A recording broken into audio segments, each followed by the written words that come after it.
Hey guys, welcome back to my channel. I'm JJ, where I expose the truth behind the most shocking and controversial stories, from breaking news to true crime. Today we're going to talk about how Border Patrol was partially responsible for the death of a woman that was murdered by the now infamous Daniel Cavalcante. Daniel Cavalcante's 15 minutes of fame is now fading into oblivion with his life sentence after captivating the nation by his Brazilian Rambo style evading law enforcement, nobody knowing where the heck he was before he was captured by a police dog named Yoda about a week ago. And the reason we are revisiting this story is this is just one example of the humanitarian and the security crisis that is now happening and blowing up at our southern border. This is a story that will make you outraged, disgusted, and angry. This woman that was brutally murdered, stabbed 38 times by Daniel Cavalcante, was Deborah Brandão. She was a Brazilian immigrant that came to the United States in 2019 with her 2 young children. She lived in Pennsylvania, where she met and dated Daniel Cavalcante, another Brazilian immigrant, who seemed to be a nice guy, but we all know that was just not the case. Her boyfriend was actually a violent criminal who had just killed and murdered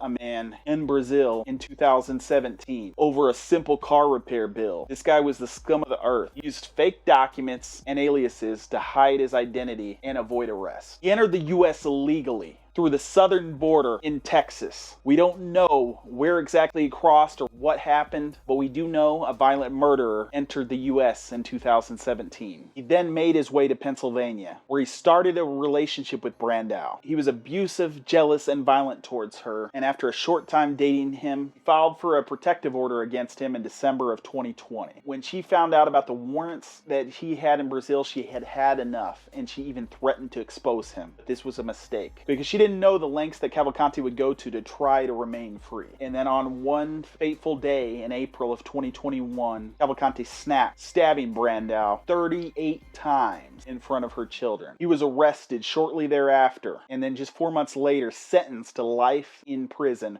without the possibility of parole in August of 2021. But just a week after starting his life sentence in a prison in Pennsylvania, and on August 31st, in a story that captivated the nation, Cavalcante escaped from his life sentence and then was captured just a couple weeks later by a police dog named Yoda. You might wonder, after committing a horrific crime, murdering someone in cold blood over a car repair, he came to the United States, evaded capture, and this is where Border Patrol comes in. The Border Patrol is a law enforcement agency that is supposed to protect and secure the U.S. border and prevent illegal entry of terrorists, drugs, and undocumented non-citizens. But they failed miserably in this case. They failed to detect and apprehend Cavalcante when he crossed the border illegally. Despite having the legal authority and technology to do so, they failed to stop him from entering the United States undetected and endangering public safety and national security, and in the end costing a woman her life and costing the United States taxpayers millions of dollars, then seeking to capture Cavalcante. They failed to protect Brandão and her family from a violent predator who never should have been allowed in the country in the first place. Border Patrol's failures can be attributed to several factors. The lack of resource and the personnel to effectively secure the vast and secure border areas. The Border Patrol has about 20,000 agents to cover more than 6,000 miles of land borders and 2,000 miles of coastal waters.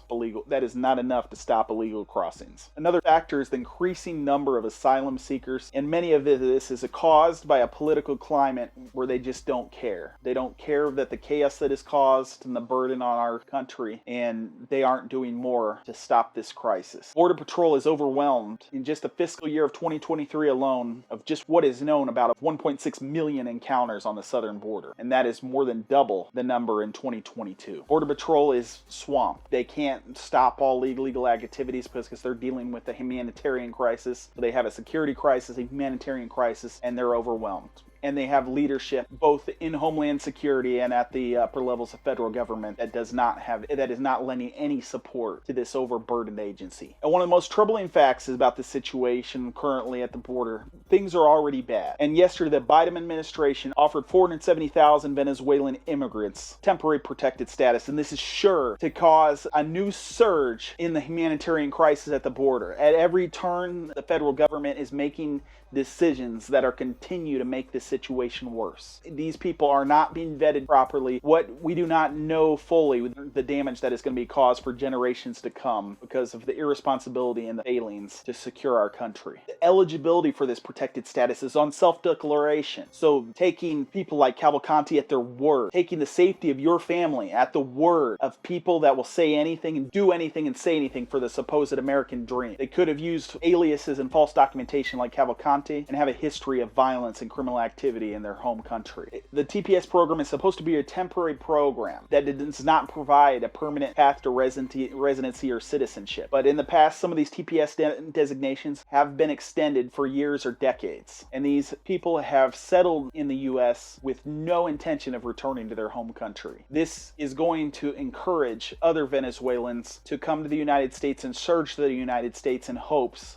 of gaining temporary protected status in the United States. This is going to continue to overwhelm a border patrol that is already stretched way too thin. There's already a surge from Cuba, Haiti, Afghanistan, and from all over the world. Our country is a country of law and order. We have to protect our border, not out of hatred or any type of discrimination, but because it's the right thing to do, and that situations like Brandao can never happen again. This shows how our federal government and border patrol and the current situation is untenable. We have a criminal justice system that is already overwhelmed. More criminals from all over the world to enter our country without being vetted. We don't know who these people are. We don't know. But we do know what happened with Daniel Cavalcante. We do know what happened to Deborah Brandao. And we know that Border Patrol, they took pictures and were so excited at capturing Cavalcante after they let Cavalcante into the country illegally over 5 years before and let him live and enjoy the United States